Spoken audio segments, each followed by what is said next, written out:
बुरा है ये कहना कोई अक्लमंदी की बात नहीं है। एक्चुअली मीडिया वो चीज़ें दिखाता है जो हम डिमांड करते हैं, वही चीज़ें प्रिंट करता है जो हमें अच्छी लगती है। और इसकी बिल्कुल ज़िंदा मिसाल हम आपको बता दें कि पीस कॉन्फ्रेंस 2010 में महेश भट्ट फिल्म डायरेक्टर है, वो आए हुए थे मुंबई में और हम लोग वहाँ पर मौजूद थे। किसी का सवाल आया, किसी ने कहा कि आप लोग मुसलमानों को हिंदी फिल्मों में इतना ख़राब क्यों दिखाते हैं। तो महेश भट्ट का जवाब था कि देखिए भाई, हम लोग तो दुकानदारी कर रहे हैं, जो बिकता है वो बेचते हैं, जो डिमांड रहती है वो बनाते हैं। तो जैसी हमसे डिमांड होती है वैसा हम लोग प्रोड्यूस करते हैं। ये इतनी सच्ची बात है कि इससे वाज़ेह हो गया कि मीडिया खुद गलत नहीं है पूरा, उसका इंटरनेशनल मीडिया का एक खेल है, सोची समझी साजिश है, वो अपनी जगह है, लेकिन पूरा मीडिया जिम्मेदार नहीं है, हमारी डिमांड्स भी जिम्मेदार हैं। हम जैसा डिमांड करते हैं मीडिया हमको वैसा ही पेश करती है। हम अपनी डिमांड्स को अच्छी करें, हम अच्छी चीज़ों के पीछे जाएं, हम अच्छी साइट्स खोलें, अच्छी साइट्स बढ़ जाएंगी। हम अच्छे टीवी चैनल्स पीस टीवी जैसे खोलें, उस तरह के बढ़ जाएंगे। जिस तरफ जितने भी इंडस्ट्रियलिस्ट हैं वो इस चीज़ पे नज़र गड़ाए बैठे रहते हैं कि किस चीज़ की डिमांड ज़्यादा है, तो हम जिस चीज़ की डिमांड करेंगे वो चीज़ बढ़ेगी। तो हम अपने को पहले सुधारें, हम अच्छी चीज़ों की डिमांड करें, इंशाल्लाह मीडिया सुधरेगा। इसके अलावा और कोई चारा नहीं है मीडिया को सुधारने का। तो हम यही आपसे रिक्वेस्ट करते हैं कि ऐसी साइट्स पे, ऐसे चैनल्स पे मत जाइए, ऐसी चीज़ों को मत देखिए सुनिए जो नुकसानदेह है। जब खुद ही चैनल की टीआरपी डाउन होगी तो उस तरह के चैनल्स अपने आप बंद होंगे, और अच्छे चैनल्स पे जाइए, अच्छी चीज़ें देखिए, पढ़िए, तो वो ज़्यादा होगा। और अपने बच्चों को मीडिया में डालिए ताकि वो इस्लामिक मीडिया इंट्रोड्यूस करें, सच्चा मीडिया, नेकी फैलाने वाला, अदल इंसाफ फैलाने वाला मीडिया इंट्रोड्यूस करें, ताकि वो मीडिया के नुकसान का जो रेशियो है वो कम से कम तो किया जा सके। बस इसके साथ ही हम अपनी गुफ्तगू को यहीं पर ख़त्म करेंगे कुरान करीम की एक आयत के साथ। अल्लाह सुब्हानहू व तआला फरमाते हैं कुरान मजीद में सूरह लुक़मान सूरह नंबर 31 आयत नंबर 6 में, व मिनन्नासि मन यश्तरी लहवल हदीस, और लोगों में कुछ ऐसे भी हैं जो लहवल हदीस, खेल तमाशे वाली बातें ख़रीद लाते हैं। लियुदिल्ल अन सबीलिल्लाहि बिग़ैरि इल्म, ताकि अल्लाह की राह से लोगों को बग़ैर इल्म के भटका दें। वयत्तख़िज़हा हुज़ुआ, और उसे इस्तेहज़ा करें। उलाइका लहुम अज़ाबुम मुहीन, उनको दुख देने वाला अज़ाब है। अल्लाहुम्मा ला तजअलना मअहू, अल्लाह ताला हमें उनमें से होने से बचाए, आमीन। वाखिर दावाना अनिल हम्दुलिल्लाहि रब्बिल आलमीन। जज़ाकिल्लाहु खैरा मिसेस शम्स। अल्हम्दुलिल्लाह, हम सभी ने सुना और जाना कि मीडिया किस तरह से गलत चीज़ों को बढ़ावा दे रहा है और उसके क्या क्या बुरे रिज़ल्ट हमारे सामने आ रहे हैं। लेकिन अगर यही मीडिया अच्छी चीज़ों को प्रोपेगेट करे तो उसके अच्छे रिज़ल्ट भी हमारे सामने आएंगे इंशाअल्लाह। अब हम अपने प्रोग्राम को आगे बढ़ाते हुए एक बार फिर अपने स्कूल यानी तक़वा इस्लामिक स्कूल की एक छोटी बच्ची जो कि क्लास फर्स्ट की है, रुदका अशरफ, इनको स्टेज पर बुलाना चाहूँगी कि वो स्टेज पर आएँ और आपके सामने एक हदीस पेश करें। रुदका अशरफ। अस्सलामु अलैकुम व रहमतुल्लाहि व बरकातुहू। My name is Rutka Ashraf. I study in class first in Taqwa Islamic School. I want to present before you one prophetic hadith mentioned in Sahih Bukhari, the book of asking permission, chapter number 3, hadith number 2056. An Abdullah bin Amr radiyallahu anhu wa anna rajulan sa'ala an-nabiyya sallallahu alayhi wa sallam ayyul islam khayr, qala tut'imu at-ta'ami wa taqra'u as-salama ala man arafta wa ala man lam ta'rif narrated Abdullah bin Amr, may Allah be pleased with him. A man asked the Prophet, peace be upon him, what sort of deeds or traits of Islam are good? The Prophet, peace be upon him, said, to feed others and to greet whom you know and whom you don't know. Jazakumullahu khaira. जज़ाकल्लाहु Khaira रुतक़ा।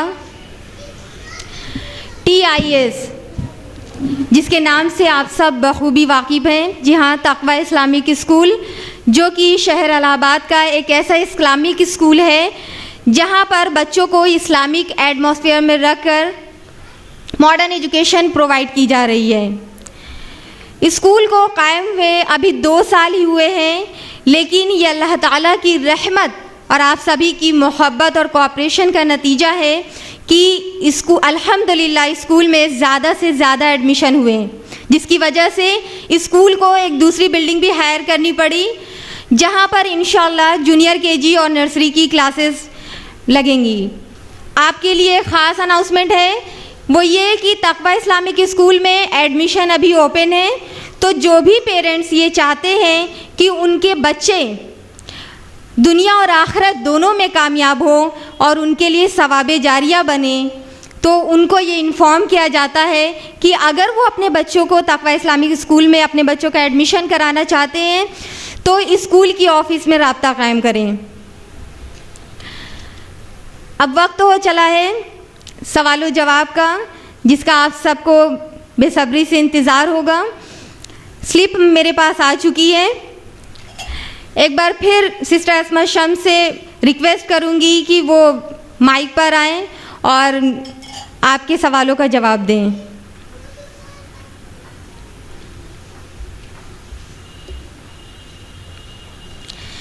बहन का सवाल है, इन्होंने अपना नाम नहीं लिखा है। इनका सवाल है कि ऐसा क्यों है कि जो ख़वातीन हिजाब का इस्तेमाल करती हैं उन्हें बैकवर्ड इलिटरेट समझा जाता है, क्या इसमें मीडिया का रोल है?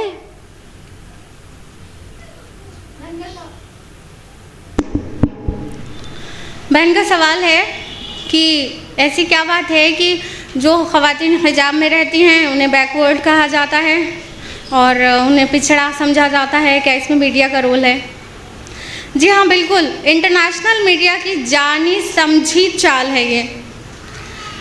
चूँकि इस्लाम रिलीजन ऑफ ट्रुथ है, दीनुल हक़ है, जिसके बारे में अल्लाह ताला ने फरमाया कुरान मजीद में 3 मकामात पर, सूरह तौबा सूरह नंबर 9 आयत नंबर 33, सूरह फतह सूरह नंबर 48 आयत नंबर 28 और सूरह सफ सूरह नंबर 61 आयत नंबर 9 में हुवल्लज़ी अरसला रसूलहु बिल हुदा व दीनिल हक़्क़ लियुज़हिरहु अलद्दीनि कुल्लिह, कि वही है यानी अल्लाह ही है जिसने अपने रसूल को दीनुल हक़ के साथ अल-हुदा देकर, कुरान मजीद अल-हुदा देकर भेजा ताकि उसे दुनिया के सारे मज़हब पर गालिब कर दे।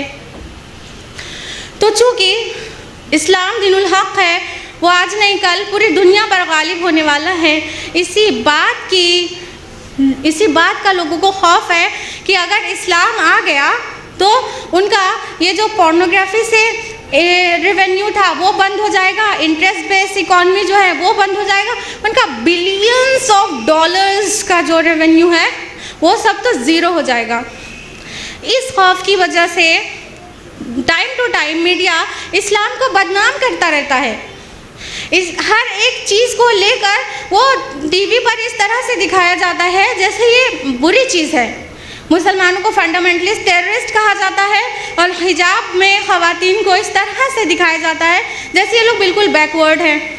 ये यकीनन उनकी साजिश है और चाल है। हमको चाहिए इसका जवाब इस तरह से देना चाहिए कि आज मुस्लिम गर्ल्स भी इतनी आला तालीम हासिल करें हिजाब में रहकर कि ये बात साबित हो जाए कि हिजाब से हम पीछे नहीं हो जाते। ये हिजाब हमारे डिग्रेडेशन का सिंबल नहीं है, ये हिजाब हमारा प्रोटेक्शन है। जैसा कि अल्लाह ताला ने फरमाया कुरान मजीद में सूरह अहज़ाब सूरह नंबर 33 आयत नंबर 59 में, या अय्युहन नबिय्यु कुल लिअज़वाजिका व बनातिका व निसाइल मुमिनीन, ऐ नबी, अपनी बीवियों, बेटियों और मुसलमानों की औरतों से कह दीजिए, युदनीना अलैहिन्ना मिन जलाबिबिहिन्न, कि अपना जिल्बाब, अपनी ओढ़नी साथ ले लिया करें।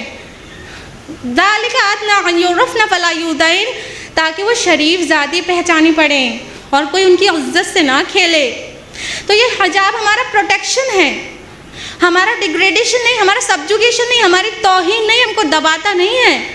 तो हम इसको इस तरह से जवाब दे सकते हैं कि हिजाब में रह के आला तालीम हासिल करें, अच्छे डॉक्टर्स बने, अच्छे टीचर्स बने, वो फील्ड्स चूज़ करें जहाँ पर पूरी सेफ्टी है।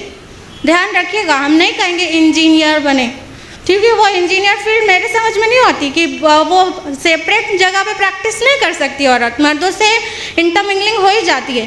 तो ऐसी फील्ड्स में जो महफूज है वहाँ पर औरत अपनी तालीम के साथ अपने को साबित करे, तो ये मीडिया हो चाहे पूरी दुनिया, उसको मुंह तोड़ जवाब मिलेगा कि ये हमारा सब्जुगेशन नहीं है। तो हमको मीडिया को जवाब देने का तरीक़ा भी सोचना चाहिए।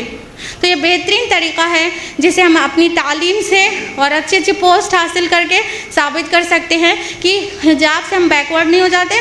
और अल्हम्दुलिल्लाह मेरी नॉलेज में कई ऐसी डॉक्टर्स हैं जो पूरे हिजाब में रह के तालीम हासिल कर चुकी हैं, कई तालीम हासिल कर रही हैं और कई डॉक्टर बन चुकी हैं। ऐसे भी मेरे कॉन्टैक्ट में गर्ल्स हैं जो पूरी डॉक्टर बन के प्रैक्टिस कर रही हैं ख़वातीन पर और बच्चों पर फुल हिजाब में रहकर। तो ये हिजाब हमको कहीं पे भी रोड़ा नहीं बनाता, तो ये बैकवर्ड होने का सिंबल नहीं है। हम अपनी तालीम से इस बात को साबित कर सकते हैं। अगला सवाल है बहन मोइज़ा फ़ातिमा का सवाल है। इनका सवाल है कि कई लोगों ने कहा है कि रंगोली में जो इज्तिमा होता है वहाँ पर मीडिया आती है, जो कि सही नहीं है, क्योंकि औरतों के लिए पर्दा है इस्लाम में, और वो लोग अखबार में फ़ोटो निकालते हैं या टीवी पर दिखाते हैं। तो हमें बताइए कि क्या सही है ऐसा अगर सही है तो किस तरह लोगों को बताएं। बहन का बहुत प्रैक्टिकल, बहुत जायज़ सवाल है।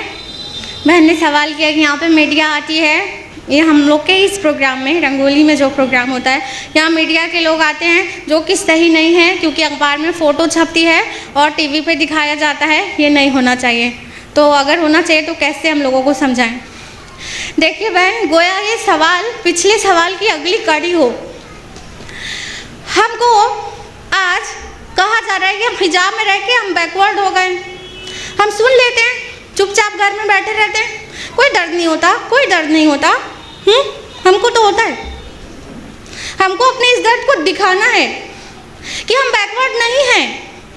हम मीडिया के ज़रिए इस बात को साबित करना चाहते हैं कि आज हमारे गर्ल्स, हमारी लेडीज़ इतनी समझदार, तालीम याफ्ता है कि वो खड़े होकर स्टेज पे बोल सकती हैं, वो मीडिया के ख़िलाफ़ भी बात कर सकती हैं, वो किसी भी टॉपिक पे बोल सकती हैं, वो साइंस पे बोल सकती हैं। ये बात हम खाली इज्तिमा में कुछ 100 लोगों के बीच करें तो कहाँ लोगों को पता चलता है। वो तो अभी भी कह रहे हैं हिजाब डिग्रेडेशन है, लेकिन यही बात जब मीडिया तक पहुँचती है तब ये बात साबित हो जाती है कि हाँ, औरत डिग्रेड नहीं की गई है हिजाब पहनाकर। रही बात कि ये हिजाब के ही ख़िलाफ़ है, तो आप लोगों को पहले से पता है कि जब भी कभी मीडिया के आने का अंदेशा रहता है, हम लोग अनाउंसमेंट करा देते हैं कि जो भी बहनें चेहरे का नकाब मेंटेन करना चाहती हैं वो चेहरे पे नकाब डाले रहें, क्योंकि आज मीडिया के लोग आ सकते हैं। ये कहते हैं कि नहीं, बताइए। अब भी आपको कोई शिकायत है, जिसको अपना चेहरा कवर रखना है वो अपना चेहरा कवर कर ले, उसके बाद फिर आए और अच्छाई भी फैले, वहाँ तक जाए, आगे तक जाए। जब बुराई फैलने की बात है तो प्रिंट मीडिया में भी है, इलेक्ट्रॉनिक मीडिया में भी है। जब अच्छाई हम फैलाते हैं तो खाली हमने कहा, आपने सुना, बस, और किसी को पता न चले। तो हमें मीडिया के साथ चलना पड़ेगा। हम चाहते हैं कि हम 1400 साल पुराने तरीके से इस्लाम को फैलाएं, तो ये अक्लमंदी नहीं है। अल्लाह के रसूल ने उस वक्त जो बेस्ट तरीका था इस्लाम को फैलाने के लिए वो इस्तेमाल किया। आज भी जो बेस्ट तरीका है अच्छाई को प्रोपेगेट करने का, उस चीज़ को हमें इस्तेमाल करना है। तो जो प्रेजेंटर्स हैं माशाल्लाह फुल हिजाब में हैं, और जो आप हैं आपको भी अनाउंस कर दिया जाता है कि आप हिजाब में रहिए अगर आप चेहरे को आप कवर रखना चाहती हैं। इसके बाद बात आगे तक फैलने दीजिए, इंशाल्लाह उसके रिजल्ट्स आएंगे। तो इसमें कोई ऐसी बड़ी कबाहत की बात नहीं है। आप देखिए कि कई डॉक्टर हाशमी है, डॉक्टर फरहत हाशमी, वो पूरे हिजाब में रहकर इंटरनेट पे कितनी सारी उनकी वीडियोस हैं। ऐसी कई ख़वातीन हैं जो दीन का काम कर रही हैं, उनकी वीडियोस हैं पूरी दुनिया में फैली हुई हैं, पूरी दुनिया में, ठीक है। तो फरहत हाशमी को जब हम लोग कबूल करते हैं, उन्होंने पसंद करते हैं, उनका दर्स कुरान ध्यान से सुनते हैं, तो क्या प्रॉब्लम है कि IRO के स्टेज से भी थोड़ा आगे तक बात जाए। पूरे हिजाब पूरे नकाब में जा रही है और आप लोग भी चेहरा कवर करके बैठी हैं। मेरे ख्याल से इसमें कोई कबाहत नहीं है। और जो पिछला सवाल था उसी का ये जवाब है कि इसलिए हम लोग प्रोपेगेट करना चाहते हैं। उम्मीद है आपको इत्मीनान हुआ होगा। अगला सवाल है, बहन ने अपना नाम नहीं लिखा है। इनका सवाल है कि हम मानते हैं कि टीवी का बहुत नुकसान है, लेकिन बच्चों को किस तरह से बहलाएं? माहौल भी ख़राब है कि उन्हें खेलने के लिए बाहर भी नहीं भेज सकते। बहन का सवाल है कि वो कबूल करती हैं कि टीवी का बहुत नुकसान है, लेकिन अब बहलाएं कैसे? बाहर का माहौल भी तो ख़राब है, बाहर भी नहीं भेज सकते। बिल्कुल सही, बाहर का माहौल भी ख़राब है। बहन, जिस तरह हमने टीवी जैसा शैतान घर में ला के रखा है ना, कितने हज़ार का है बताइए? कितने हज़ार का है कम से कम? बताइए। 10,000 के अराउंड तो है, कुछ उससे कम में मिल जाएगा, ज़्यादातर उससे ज़्यादा मिलेगा। मिलेगा कि नहीं? मिलेगा कि नहीं? हाँ, 10,000 से ज़्यादा ही मिलेगा, कोई ही साइज़ 10,000 से कम में मिलेगा। जब हम अपना 10, 20, 50,000 इन्वेस्ट कर सकते हैं शैतान को ख़रीदने में, तो क्या आप अपने बच्चों के लिए चंद 100, 1-2 हज़ार रुपये का इस्लामिक गेम्स नहीं ला सकते हैं? आज अल्हम्दुलिल्लाह टेक्नोलॉजी बहुत डेवलप हो चुकी है, मार्केट में इस्लामिक गेम्स हैं। आप क्या नहीं, दिल्ली से मंगाइए, मुंबई से मंगाइए, हमारे IRO तकवा में कांटेक्ट कीजिए, हमारे एनुअल कॉन्फ्रेंस होती है उसमें कांटेक्ट कीजिए, हम लोग मंगा के देंगे आपको।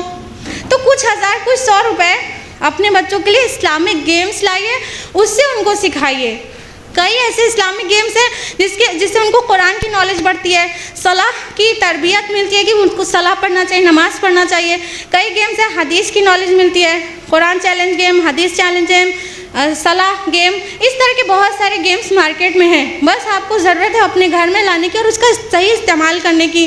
दूसरी बात, बच्चों को बहलाने के लिए किस्सा कहानी सुनाई जाती है। क्यों हम सीरत की बातें नहीं करते? क्यों सहाबा का नाम नहीं लेते? उनकी बातें बताएं, अच्छी बातें बताएं, उनका एंटरटेनमेंट करें। इस तरह से हम कुरान और सुन्नत के ज़रिए से भी उनका एंटरटेनमेंट कर सकते हैं और इस्लामिक गेम्स के ज़रिए भी उन्हें बहला सकते हैं। तो इंशाअल्लाह वो बुराई की तरफ जाना तो बहुत दूर, अच्छाई की तरफ जाएगा। अल्लाह करे आपको जल्दी कोई इस्लामिक गेम मिले। अगला सवाल है, बहन ने अपना नाम नहीं लिखा है। इनका सवाल है, क्या बर्थ कंट्रोल प्रैक्टिस हराम है? बहन का सवाल है कि बर्थ कंट्रोल क्या इस्लाम में हराम है? जी हाँ, मोस्ट ऑफ ऑल जो ज़राए हैं हमारे अराउंड, वो करीब सभी, उनमें से ज़्यादातर हराम है। जो मुकम्मल